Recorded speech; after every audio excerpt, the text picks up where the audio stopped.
Et quand la tristesse arrive, je sais tu es là, toujours près de moi. Bon mercredi, bienvenue à votre émission La Victoire de l'amour. Je vous souhaite une belle journée de congé pour la fête du Canada aujourd'hui. Profitez-en bien pour vous reposer, peut-être même pour fêter pour certains. Je vous souhaite une très, très belle journée. Et on rejoint notre ami, parce que La Victoire de l'amour, c'est jamais en congé, 7 jours par semaine, notre ami Luc Faneuf.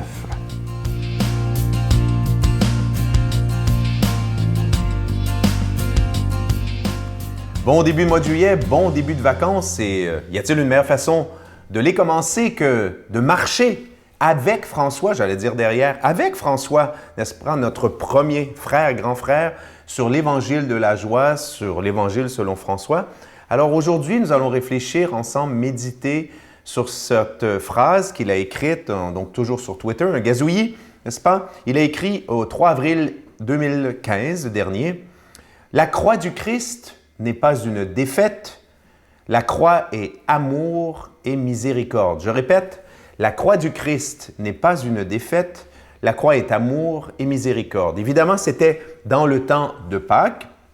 Et il ne faut pas perdre de vue que la croix du Christ, pour les gens qui nous regardent de l'extérieur, et en particulier pour les premiers chrétiens, vous savez, chaque jour on se signe au nom du Père et du Fils et du Saint-Esprit. Les gens nous regardent et de l'extérieur, nous on a, j'allais dire, on l'a intégré, ce geste-là, puis on n'y pense plus trop. Mais dans les premiers temps de l'Église, voir quelqu'un crucifié sur une croix, hein, je sais que c'est une répétition, là, voir quelqu'un crucifié, c'était vraiment une infamie. C'était quelque chose, je vais dire un terme québécois, c'était quelque chose de dégueulasse. Pas juste dégueulasse parce qu'il y avait quelqu'un qui mourait, mais c'était une punition. Et pour beaucoup de gens, c'était vu comme une punition même divine, tellement que les premiers chrétiens, ils ne s'identifiaient pas à la croix. Oui, ils ne renonçaient pas à la croix de Jésus, mais leur symbole, leur signe, c'était le poisson, hein, qui en grec se disait Ictus, qui est grosso modo Jésus-Christ, Fils de Dieu, Sauveur des hommes.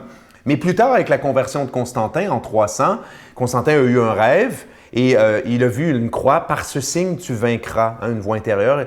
Et Constantin, le premier empereur chrétien, s'est converti. Et là, la suite de l'histoire, vous la connaissez. Donc, la croix, oui, en apparence, c'est une défaite, mais c'est une défaite parce que oui, Christ, de façon paradoxale, devait porter tout le mal du monde, toute la haine sur lui pour pouvoir la vaincre, n'est-ce pas? La croix n'est pas une punition de Dieu le Père envoyée sur son Fils pour régler, n'est-ce pas, la dette colossale de l'humanité face à lui. Non, non. La croix est une manifestation d'amour parce que la croix, c'est la haine, toute la haine du monde, le mal concentré sur Jésus qui la porte à notre place. Et Dieu, Jésus et l'Esprit Saint, par amour, nous sauvent par la croix. La croix est manifestation d'amour pour toi, pour moi, pour tous les hommes. Notre Père qui es aux cieux, que ton nom soit sanctifié, que ton règne vienne, que ta volonté soit faite sur la terre comme au ciel. Donne-nous aujourd'hui notre pain de ce jour. Pardonne-nous nos offenses comme nous pardonnons à ceux qui nous ont offensés. Ne nous laisse pas entrer en tentation, mais délivre-nous du mal, car c'est à toi qu'appartient le règne, la puissance et la gloire pour les siècles des siècles. Amen. Merci, chers amis, de vous joindre à moi et à l'équipe de Victoire de l'amour pour l'écoute de ce CD qui se veut simplement un outil de travail pour prévenir les maladies, évoluer sainement et vieillir en bonne santé physique et mentale. Naturellement, le but n'est pas de vous aider nécessairement à ajouter des années à votre vie. Si c'est le cas, tant mieux, mais c'est bien de vous aider à ajouter de la santé et de la vie aux années qu'il vous reste, et ce, peu importe l'âge. Ce CD, il est pour vous. Il vous invite simplement à prendre votre santé en main. Je suis tellement heureux de vous présenter ce CD. C'est d'une beauté incroyable. Plus d'1 heure avec le bon doc Gilles Lapointe. Le titre qu'il a choisi, vous le voyez à l'écran, Conserver sa santé physique, spirituelle et mentale, c'est possible maintenant.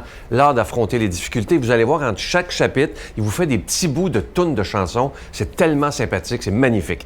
Je vous donne l'adresse. Vous savez que c'est avec un don de 25 $ et si vous en voulez 2, parce que ça se donne vraiment bien en cadeau, c'est avec un don de 40 $. La Victoire de l'amour, casier postal 120, succursale Boucherville à Boucherville. Le J4B 5E6, je vous la redonne. La Victoire de l'amour, casier postal 120, succursale Boucherville à Boucherville. Le J J4B5E6. Également par téléphone, par carte de crédit, du lundi au jeudi pour la période estivale, de 8h à 5h dans le 514-523-4433, 523-4433 ou sans frais, le 1-888-811-9291, 1-888-811-9291 et aussi sur notre site Internet, le www.lavictoiredelamour.org.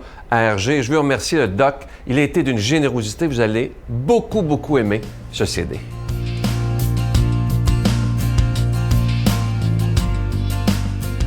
Mon Dieu, donnez-moi la sérénité d'accepter les choses que je ne peux changer, le courage de changer les choses que je peux et la sagesse d'en connaître la différence. Amen. Aujourd'hui, pour proclamer la parole de Dieu, on rejoint quelqu'un que j'apprécie beaucoup et j'ai eu de très, très beaux moments avec lui aussi lors de notre dernier pèlerinage qu'on est arrivé le 10 juin dernier. Je veux le remercier parce que Donald a été d'une profondeur avec tout le groupe lors des explications, entre autres du chemin de croix. Ça a été absolument magnifique. Merci, cher Donald, et on le rejoint immédiatement.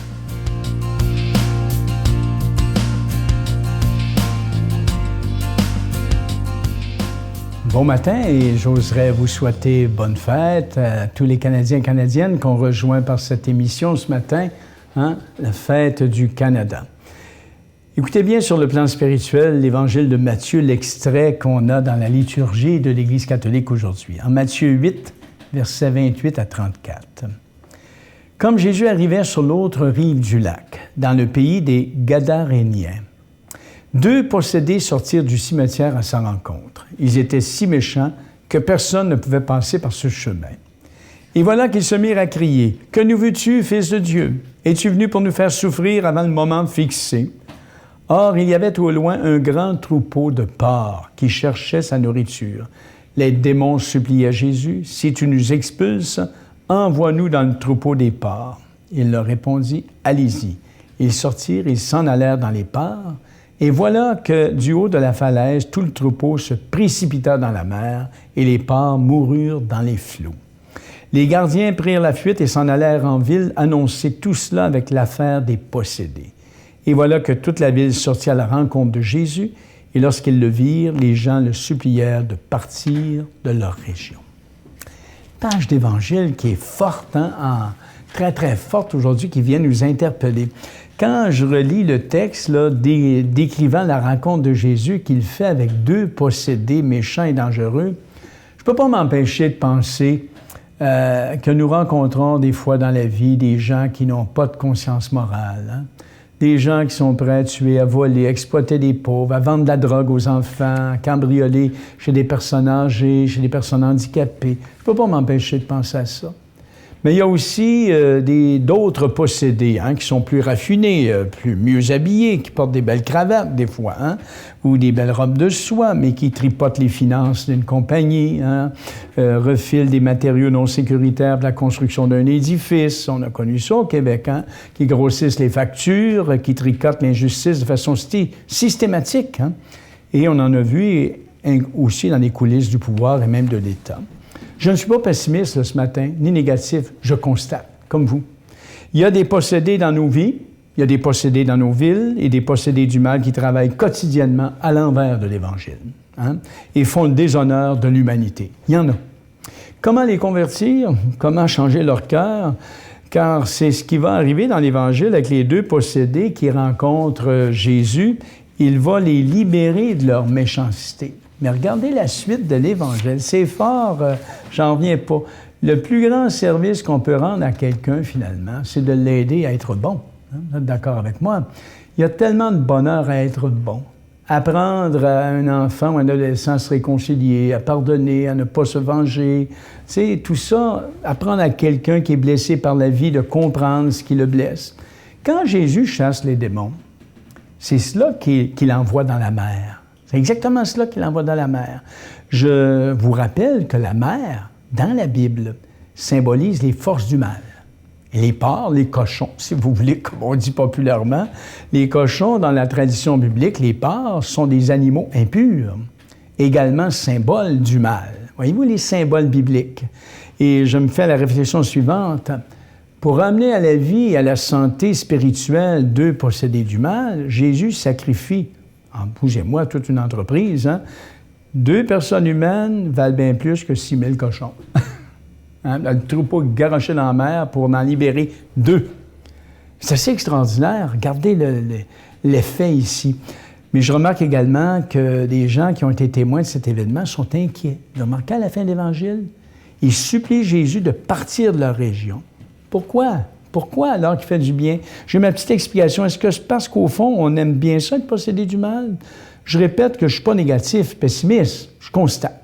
Il y a des gens qui ne veulent pas sortir de leur triste misère spirituelle, qui s'emprisonnent en dedans d'eux, d'elles, dans un système de haine, de vengeance, de ressentiment, qui sont bien là-dedans. Ça paraît drôle de dire ça. Ne dérange pas ce monde-là, hein? Faut pas te déranger. Hein? Ils sont habitués, et puis c'est comme si nous disions, on va te faire voir ailleurs. Hein? Peut-être que je n'ai pas la bonne explication du texte biblique, mais j'ai un peu d'expérience des cœurs humains. C'est pas facile, vous savez, de convertir des possédés du mal, de convaincre des personnes de laisser leur vieille guenille là, pour revêtir le Christ. C'est ça qu'on a célébré à notre baptême, quand on a eu la belle robe nuptiale à notre baptême. Hein? Selon la belle formule de saint Paul qui est appliquée au baptême, se débarrasser de l'homme ancien pour devenir l'être nouveau. Accepter de se laisser posséder par le Christ, par son amour, non plus par le mal et par tous les démons qui détruisent la vie, le sens et la joie. Voilà donc ce qui semble impossible à nos yeux est possible à Dieu. On le voit dans l'Évangile.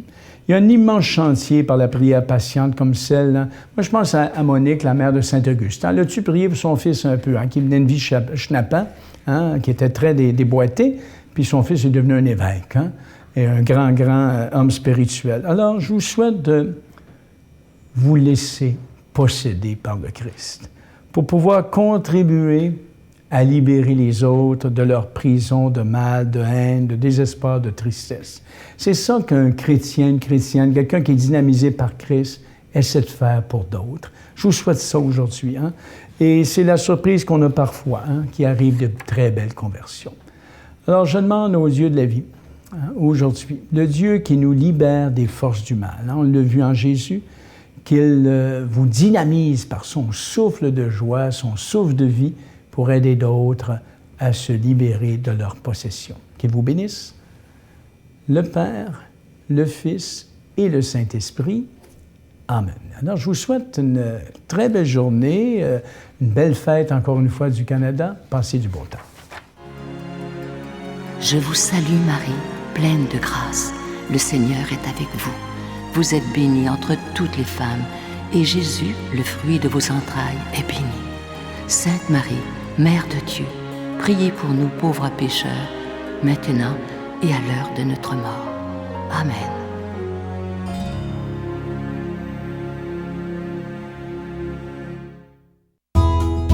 La Victoire de l'amour vous invite à sa retraite spirituelle dans le centre du Québec, les 9, 10 et 11 octobre 2015. Sous le thème Dieu et miséricorde, il espère et pardonne, venez vivre des moments de ressourcement inoubliables en compagnie de l'abbé Robert Jolicoeur, Sœur Angèle, Sylvain Charon, Miguel Padilla et un spectacle de l'unique Robert Lebel à l'hôtel et suite Le Dauphin à Drummondville. Réservez rapidement à notre bureau au 514-523-4433 ou sans frais au 1-888-811-92-91. Venez vivre une fin de semaine exceptionnelle, remplie d'amour, de paix et de joie. Aujourd'hui, j'aimerais vous laisser avec un message tout simple. Je vois tellement de gens autour de moi, et sûrement vous aussi, qui comparent toujours la vie, leur vie avec celle des autres. Et la pensée dit ceci, apprécie ta vie sans jamais la comparer à celle d'un autre. Je vous souhaite une belle journée, à demain. Vous trouvez qu'il y a beaucoup de catholiques au Québec qui n'ont jamais rencontré Jésus oui. de leur vie?